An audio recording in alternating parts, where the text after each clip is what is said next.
আমাদের তো প্রদেশ সভাপতি নিযুক্ত হওয়ার পর প্রত্যেকটা জেলাতে আমি যাচ্ছি প্রদেশ সভাপতি হিসেবে সমস্ত কার্যকর্তার সাথে মত বিনিময় এবং সমস্ত কার্যকর্তাদের কথা শোনা এবং আগামী দিনের রণনীতি রণকৌশল কী হবে সে সমস্ত বিষয় নিয়ে আমরা প্রথমে সাউথ জেলা করেছি, গতকালকে আমরা ওয়াই জেলা করেছি, আজকে সুন্দরগ্রামীণ জেলাতে আমাদের প্রবাসী কার্যক্রম চলছে।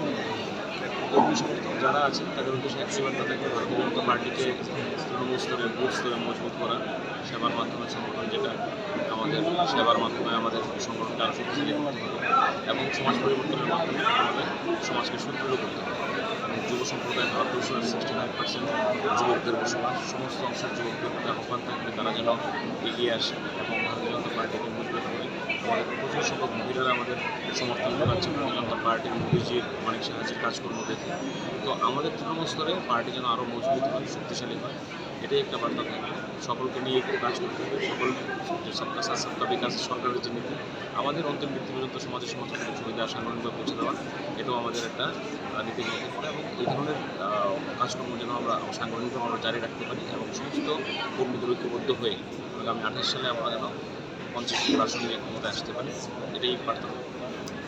সভাপতি হওয়ার পর দেখুন, সিলেকশন তো আমাদের যতটুকু কালকে খবর পেয়েছি যে এটা সেপ্টেম্বরে হচ্ছিল, তো আমাদের কাছে সময় আছে।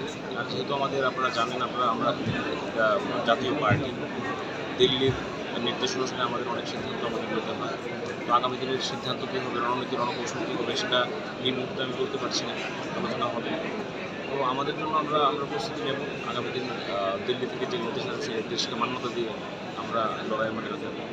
জোটে যাবেন না সিঙ্গেলি? এটা তো দিল্লির সাথে কথা বললে আগামী দিন কী হবে, কী রণনীতি রণকৌশল হবে, একটু প্রেডিক্ট এখন বলা, তো এটা সময় মতো আপনাদের জানানো।